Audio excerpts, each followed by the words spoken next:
Hi guys, today we're going to talk about the Enchantimals balls.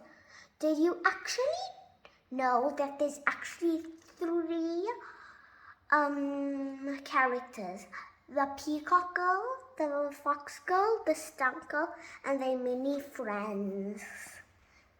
So now we're going to move on to the fox girl and her friends. Hi guys, so today we're gonna unbox Enchantimals. So let's first have a good look at it.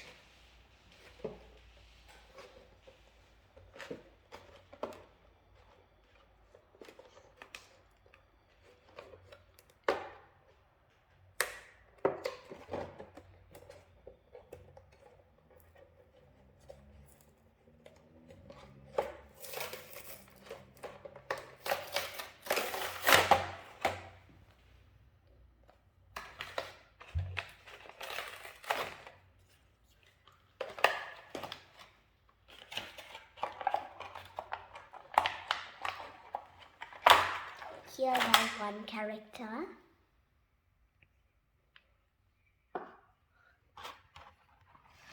And here's our other.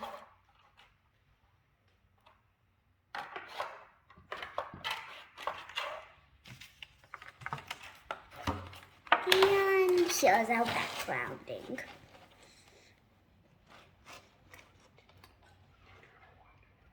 Thank you for watching.